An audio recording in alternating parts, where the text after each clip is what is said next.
All right, it is days like today that really get me jacked up and just, make me so happy and have such gratitude for what we get to do on a daily basis. And what I wanted to do is just share one win today. That's it. I wanted to share somebody's win because I think just in this win, there is so much that we can extract from it. So let me start by recognizing a client of ours over in our Danbury location, Christine Orlando, who's been doing absolutely outstanding these past 2.5 months now. So Christine took on the first challenge that we did in November, the 21-day challenge, absolutely killed it. I believe in that challenge alone, she had lost about 10 pounds and then followed it right back up with another 21-day challenge that we did in December. Further lost weight. I'm not exactly sure where Christine is at this point in terms of how much she's dropped, but all I know is that she continues to make outstanding progress.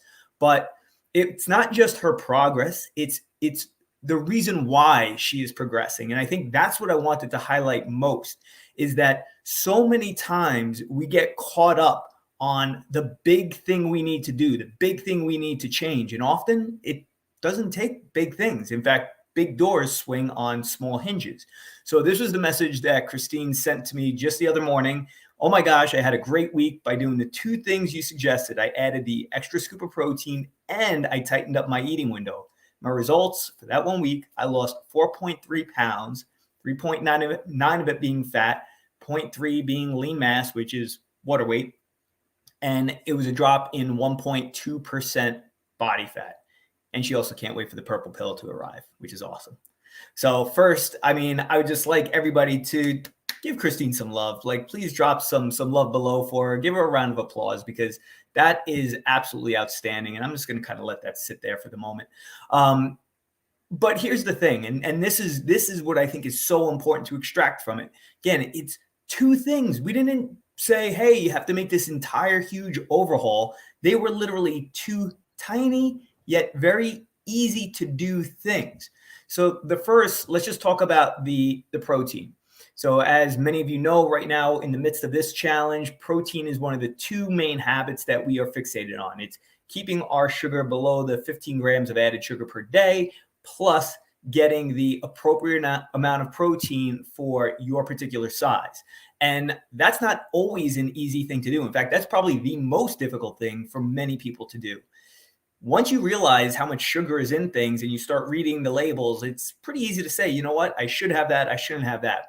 But protein's a little bit more difficult because it's not just knowing how much protein is in something, it's actually eating the protein, because it's not one of those things that we derive a tremendous amount of pleasure from consuming.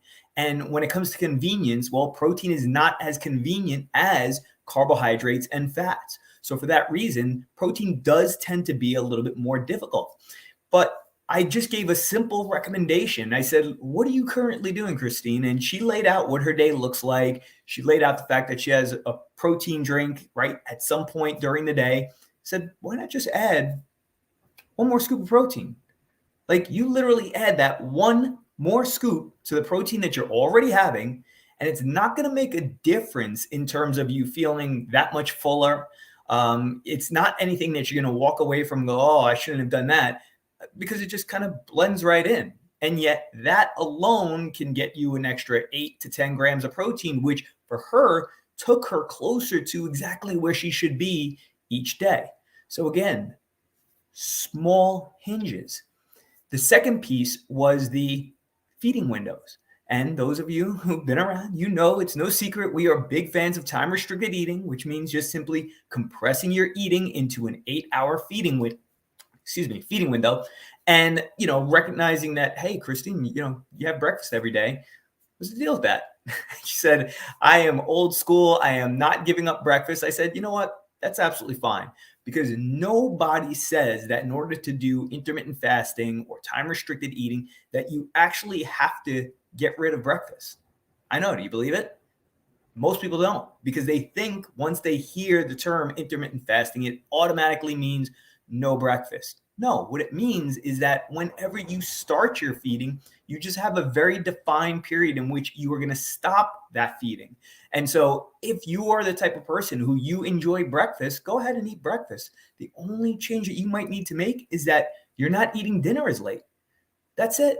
So you can have your breakfast, right? Or you could have a late breakfast, or you could skip breakfast altogether, but it doesn't matter. From the time that you start, you're going to stop approximately 8 hours later. But that was it. That was the small change. Nothing major. No new nutrition plan, right? Following the same plan that she's been following. And the fact that all we have done for the past several months is ask to make small habit changes. That's it. So for some of you out there who are wondering, what's the next big thing that I have to do, or I got to change over to a brand new diet? No, you don't. No, you don't. You might actually have the right plan in place, right? You just might have to make some adjustments to it. Or you could have a plan that just simply needs a little bit more refining, okay? But if you don't have a plan altogether, well, that's where there's going to be a problem, and that's where it's necessary that you are reaching out to get some assistance. And if it's not by us, if it's somebody else, it doesn't matter. Get help. Do not think that you can do this on your own. Nobody gets anywhere they want to go, especially when they have big goals in mind. They never get there on their own. We all need a guide. Hey, listen, Luke Skywalker needed Yoda, okay? So we all need a guide. And if you need that guide, we're here for you. Oh, and Purple Pill, just want to mention one more time. Corey Beth and I mentioned that next week, all of you who have already purchased the Purple Pill, or if you're on the fence and you're thinking about getting the Purple Pill, we're going to be doing a 5-day kickoff. It is the GBX Fit 5-day kickoff, in which we are just going to continue to pour into you more of the little things that you could be doing in order to take full advantage of that Purple Pill and get the most bang for your buck. All right, guys. So with that said, we will catch you tomorrow. You have an awesome one, and congratulations once again, Christine.